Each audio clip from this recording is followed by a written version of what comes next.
Les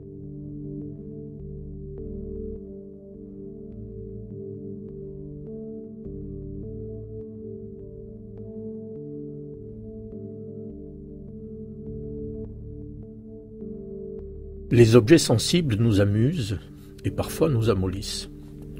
Et s'ils suscitent d'autres passions, elles sont tout aussi vives. Il y a un amateur qui voudrait éclater et l'autre qui lui ferme la bouche au moment où il va tout dire. La force ajoute à la justesse et à la brièveté ce qu'elle emprunte au sentiment. Elle se caractérise d'ordinaire par le tour de l'expression. Un sot n'a pas assez d'étoffe pour être sensible. Il y a une distraction assez semblable au rêve du sommeil qui est lorsque nos pensées flottent et se suivent d'elles-mêmes sans force et sans direction. La contemplation se déduit sans peine des considérations qu'on vient de lire. L'éloquence donne la vie à tout, dans les sciences, dans les affaires, dans la conversation, dans la composition, dans la recherche même du plaisir. Rien ne peut réussir sans elle. Les noms ne changent pas et restent attachés dans la mémoire quand ils y restent. Voici donc que l'homme génial est toujours habile à sauver les hommes. Imaginer vaut mieux que se rappeler, comme toujours. Ainsi, les 10 000 êtres vénèrent l'aventure et respectent la vertu. Le Créateur est droit, mais ne redresse pas les hommes.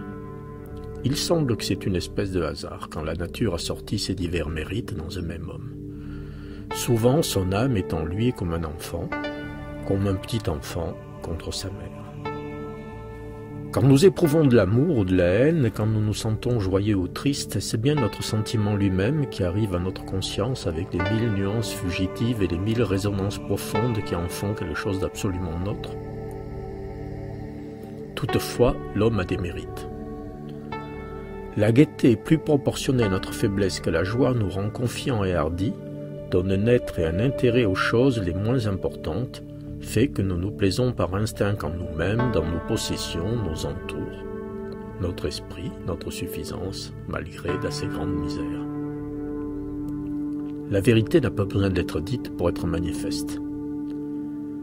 Je reconnais qu'il y a une large part de vérité dans cette opinion, et néanmoins je ne puis la croire tout à fait exacte. Il y a surtout, dans l'art, un mouvement de détente, souvent remarqué, dont nous devons rechercher la raison. L'homme est un mammifère sinistre. Mais si l'imitation des gestes est déjà risible par elle-même, elle le deviendra encore plus quand elle s'appliquera à les infléchir sans les déformer dans le sens de quelque opération mécanique, celle de scier du bois par exemple, ou de frapper sur une enclume, ou de tirer infatigablement un cordon de sonnette imaginaire. Enfin, j'appelle l'imagination le don de concevoir des choses d'une manière figurée et de rendre ses pensées par des images.